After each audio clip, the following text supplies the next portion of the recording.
नमस्कार और स्वागत है हमारी इस खास पड़ताल में।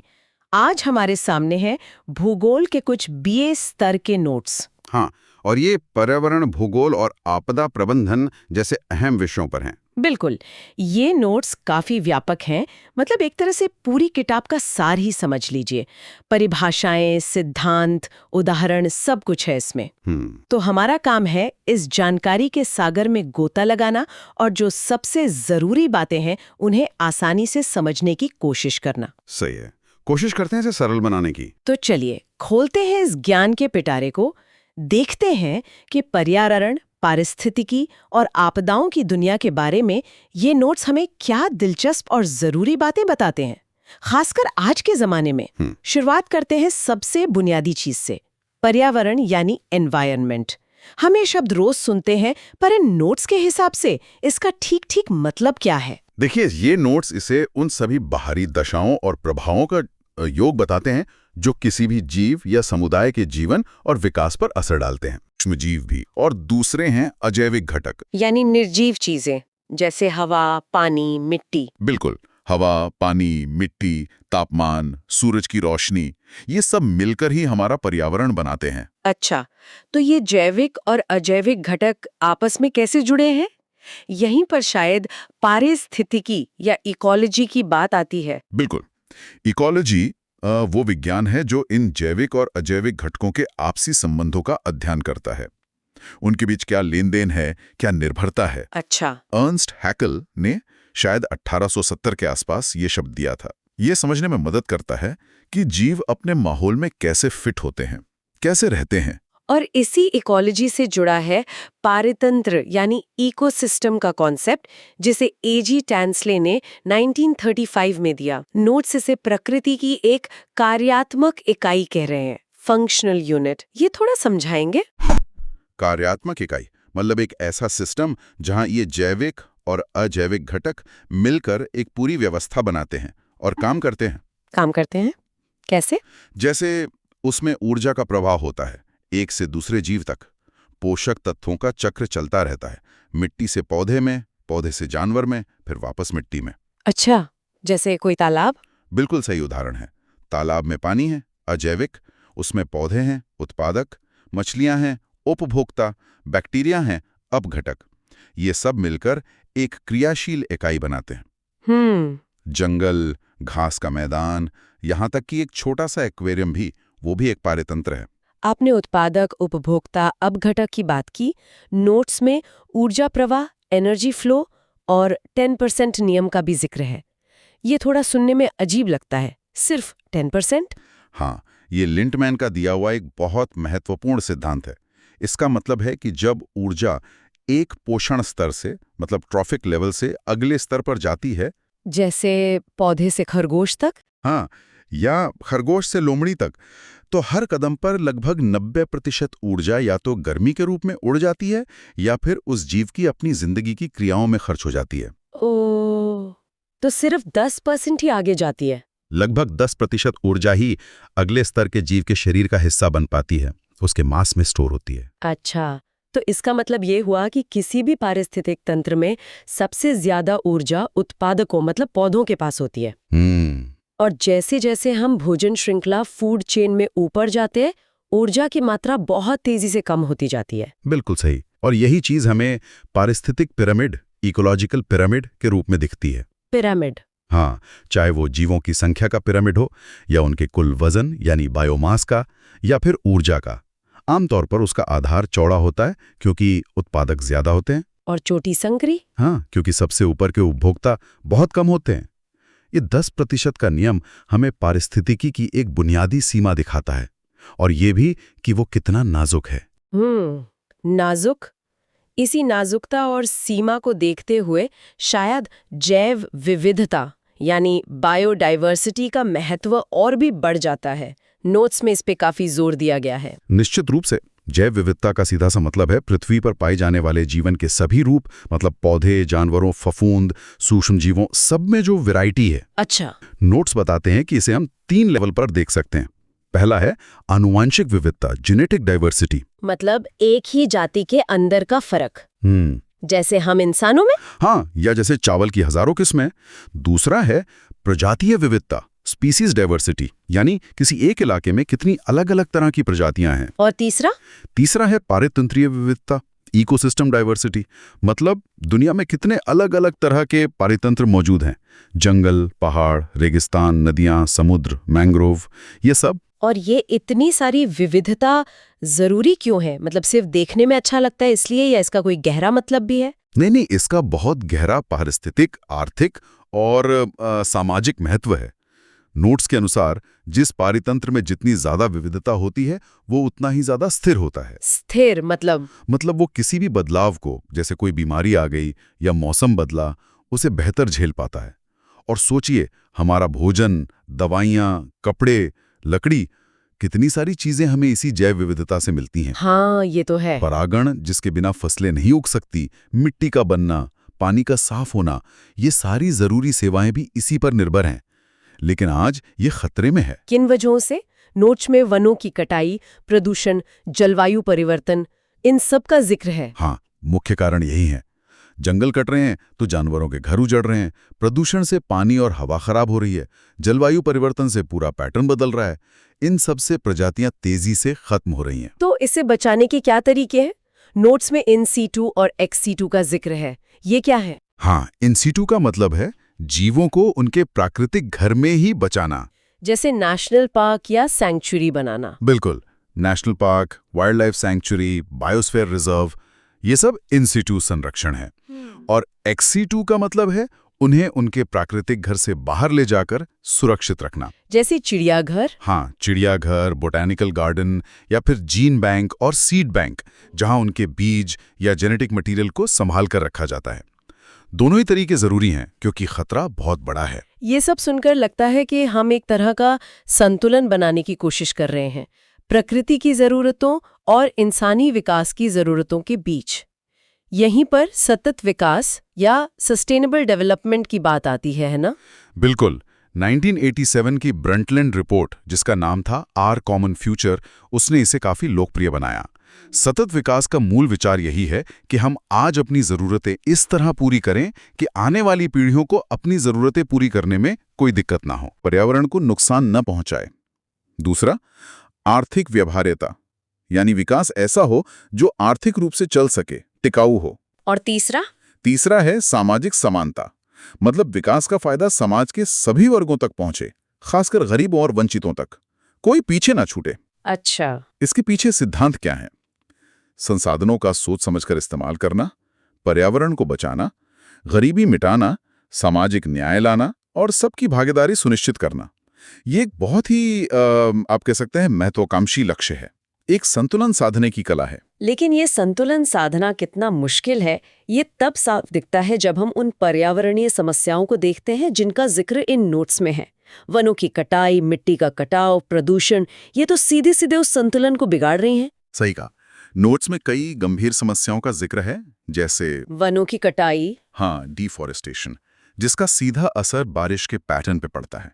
जैव विविधता खत्म होती है, मिट्टी कटकर बह जाती है। मिट्टी का कटाव, सॉइल इरोजन, हाँ, और मृदा थकान, सॉइल एग्जॉशन भी। मतलब उपजाऊ मिट्टी का बह जाना या उसकी गुणवत्ता इतनी कम हो जाना कि उसमें फसलें ठीक से ना उगें, ये हमारी खाद्य सुरक्षा के लिए बहुत बड़ा खतरा है। और मरुस्थलीकरण, डेजर्टिफिकेशन, यानी उपजाऊ जमीन का धीरे धीरे रेगिस्तान में बदलना, ये भी एक बड़ी चिंता है।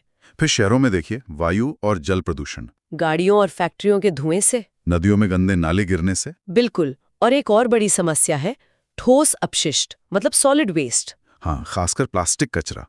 इसका निपटान कैसे हो, ये एक बहुत बड़ी चुनौती बन गया है। इन समस्याओं से निपटने के लिए भारत में कुछ बड़े प्रयास भी हुए हैं।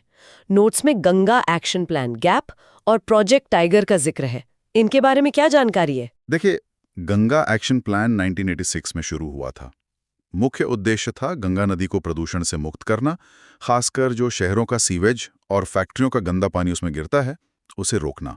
तो इसमें क्या किया गया? इसमें सीवेज ट्रीटमेंट प्लांट लगाए गए, कुछ उद्योगों को बंद या शिफ्ट किया गया, लोगों को जागरूक करने की कोशिश हुई। हालांकि इसकी सफलता पर काफी बहस होती है।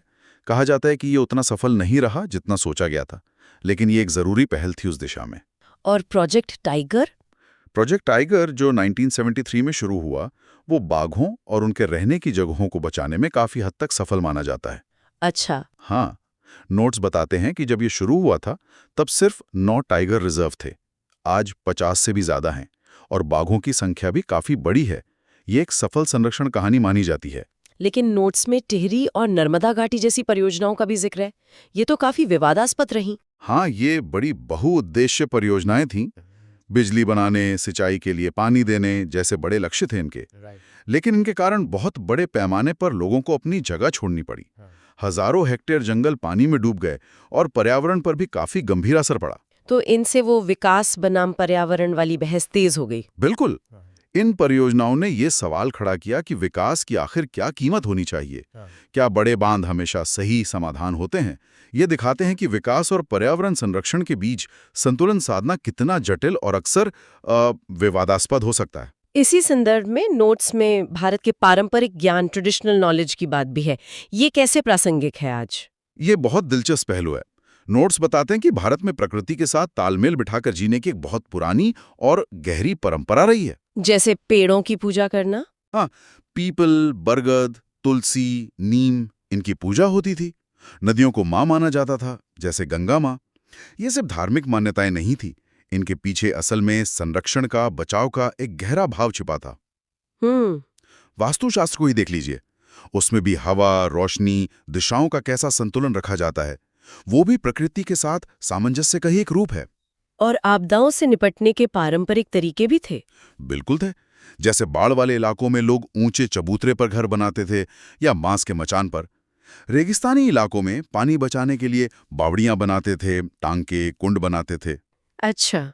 भूकंप वाले क्षेत्रों में लकड़ी और हल्की चीजों का इस्तेमाल करते थे ताकि नुकसान कम हो। ये सब स्थानीय पर्यावरण और वहां के खतरों की गहरी समझ पर आधारित था। ये दिखाता है कि हमारे पारंपरिक ज्ञान में पर्यावरण बचाने और आपदा का जोखिम कम करने के कई व्यावहारिक समाधान थे, जिन्हें हम शायद भूल गए थे और अब फिर से उनकी अहमियत समझ रहे हैं। ये तो बात है। और अब इन सभी स्थानीय और राष्ट्रीय चुनौतियों के ऊपर एक वैश्विक समस्या आ गई है, जलवायु परिवर्तन, क्लाइमेट चेंज। नोट्स इसे कैसे समझाते हैं? नोट्स के अनुसार जलवायु परिवर्तन का मतलब है लंबे समय में पृथ्वी के औसत मौसम के पैटर्न में बदलाव आना।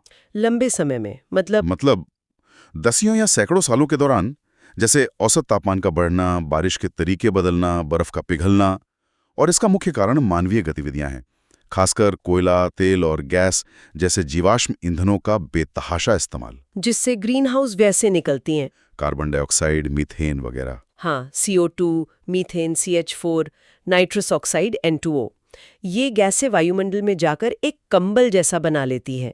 ये सूरज की गर्मी को पृथ्वी से वापस अंतरिक्ष में जाने से रोकती हैं। अच्छा, एक ट्रैप की तरह। बिल्कुल एक हीट ट्रैप। इससे पृथ्वी का औसत तापमान धीरे धीरे बढ़ रहा है, जिसे हम ग्लोबल वार्मिंग कहते हैं। और IPCC ये क्या है? Intergovernmental panel on climate change. ये संयुक्त राष्ट्र की एक संस्था है जो दुनिया भर के वैज्ञानिकों के शोध को इकट्ठा करके जलवायु परिवर्तन पर रिपोर्ट बनाती है। और उसकी रिपोर्टें साफ तौर पर बताती हैं कि ग्लोबल वार्मिंग हो रही है और इसके गंभीर नतीजे अब दिखने भी लगे हैं। जैसे कि क्या? जैसे ग्लेशियरों का तेजी से पिघलना, जिससे नदियों में पानी का बहाव अनियमित हो रहा है और समुद्र का जलस्तर बढ़ रहा है। समुद्र का स्तर बढ़ना तो तटीय शहरों के लिए बड़ा खतरा है। बहुत बड़ा। और सबसे ज्यादा चिंता की बात है चरम मौसमी घटनाएं। मतलब सूखा पड़ना, भयंकर बाढ़ आना, लू चलना, ज्यादा ताकतवर चक्रवात आना। ऐसी घटनाएं अब ज्यादा हो रही हैं और ज्यादा तीव्र हो रही हैं। भारत जैसे देश के लिए बहुत बड़ा खतरा है, क्योंकि हमारी खेती, हमारे जल संसाधन, हमारी लंबी तटरेखा सब इस पर बहुत निर्भर हैं। तो क्या भारत इससे निपटने के लिए कुछ कर रहा है? नोट्स में NAPCC का जिक्र है। हाँ, भारत ने 2008 में जलवायु परिवर्तन पर राष्ट्रीय कार्य योजना बनाई थी, national action plan on climate change या NAPC।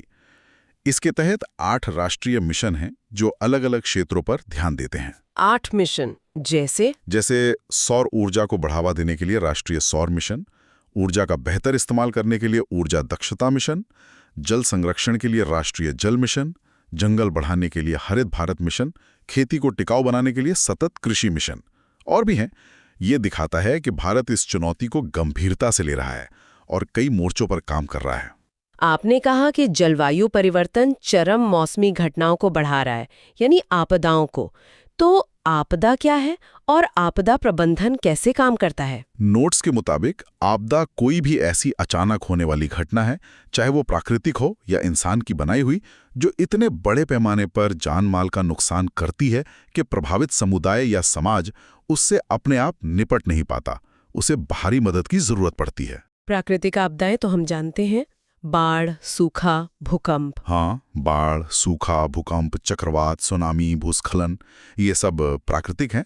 और मानव निर्मित आपदाओं में आती हैं औद्योगिक दुर्घटनाएं, जैसे भोपाल गैस त्रासदी हुई थी। हाँ, वो तो भयानक थी। या फिर परमाणु दुर्घटनाएं, जैसे चेरनोबिल में हुई थी। ये मानव निर्मित आपदाएं हैं। और इनसे निपटने के लिए है आपदा प्रबंधन। हाँ, आपदा प्रबंधन, डिजास्टर मैनेजमेंट एक लगातार चलने वाली प्रक्रिया है।